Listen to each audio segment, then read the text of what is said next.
বন্ধুরা, দুই শালিকের আজকের পর্বে দেখা যাবে পলি আর গোরা পিয়ারকে চেম্বারে যায়। আর পলি বলে, দাদা, আমার এই রাখি পরানো আর ভাইফোঁটার উপহার কি তুমি অ্যাডভান্স দিলে? এইভাবে দিলে আগে? তখন পিয়ারকে বলে, কেন, কি হয়েছে? তখন পিসিমণি মানে পলি কাঁদতে কাঁদতে পিয়ারকে বলে, দাদা, তুমি এটা কি ঠিক করলে?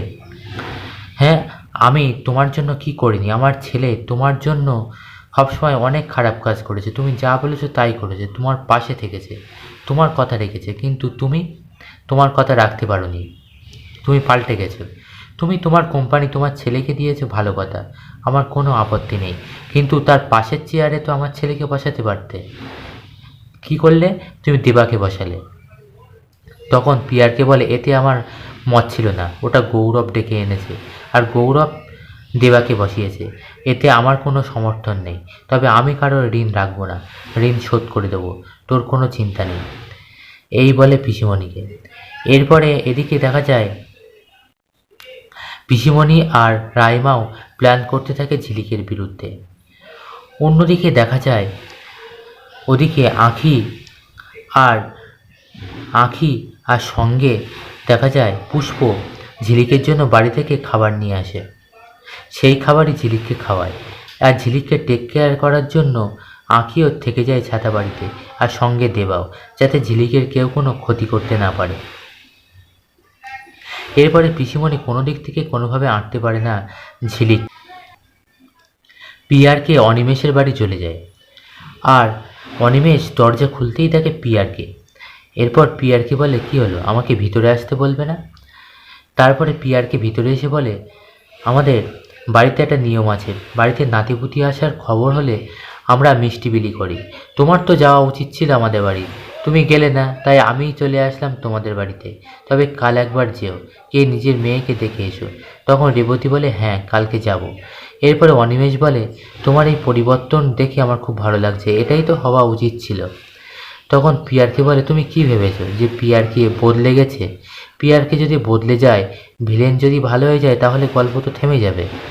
কোনো দিনও না, পিয়ারকেই আছে। দেখতেই থাকো এবার কি হয়। সবাই ভাবছে যে পিয়ারকে ভালো হয়ে গেছে, আরে এটা তো সবার মনে কনফিডেন্স তৈরি করলাম। এরপরে দেখো ঝিলিকের কি হয়। তখন রেবতী বলে, আমার মেয়েদের কিছু করো না, দরকার হলে আমাদেরকে মেরে ফেলো। তখন পিয়ারকে বলে, অবশ্যই, তোমরা তো মরবেই, তবে তিলে তিলে, প্রত্যেক দিন। এই বলে পিয়ারকেদেরকে শাসিয়ে আসে। এরপরে দেবা যখন অফিস থেকে ফেরে, তখন আঁকি বলে, জানো তো, আজকে পিয়ারকে মাদের ওখানে গিয়েছিল, গিয়ে শাসিয়ে এসছে, বলেছে ঝিলিকের কোনো ক্ষতি করতে পারে। আমার কিন্তু বিশ্বাস নেই, ঝিলিকের আর ঝিলিকের বাচ্চাকে নিরাপত্তা দিতে হবে। তখন দেবা বলে, ঝিলিকের বাচ্চার যদি কেউ কোনো ক্ষতি করে, আমি তাদেরকে ছাড়বো না, আমি সঙ্গে সঙ্গে আছি। তখন আঁকি বলে, হ্যাঁ, আমাদেরকে লক্ষ্য রাখতে হবে।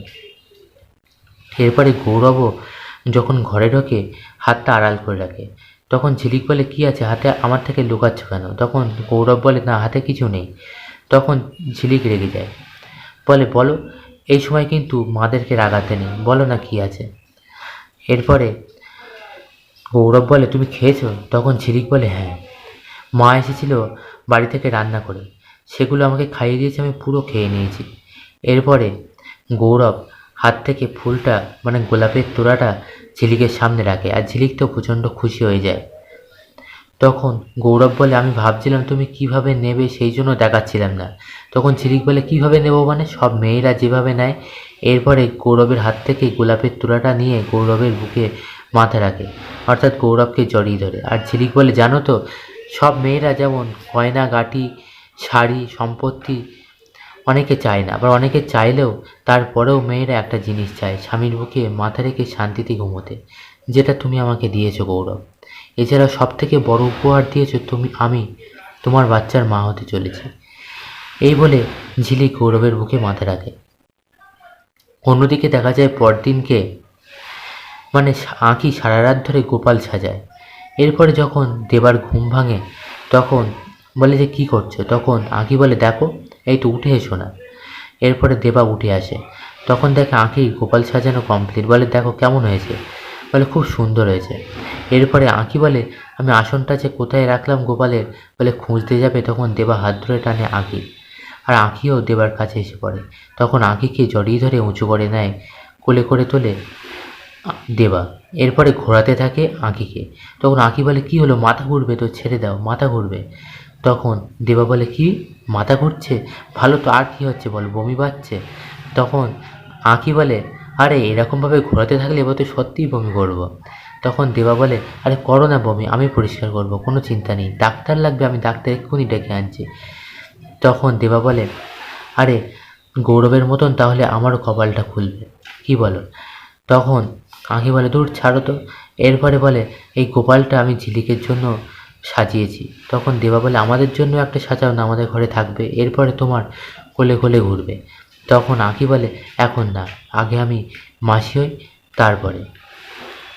এরপরে গোপাল নিয়ে আঁকি আর দেবা ঝিলিকের ঘরে যায়।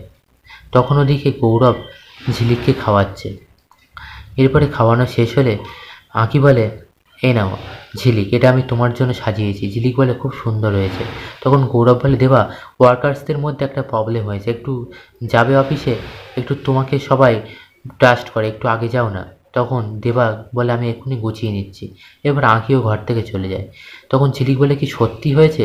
তখন দেবা বলে, তখন গৌরব বলে ধুস, ওসব কিছু না, আমি গোপালের মাকে একটু একা পাওয়ার জন্যই করছিলাম।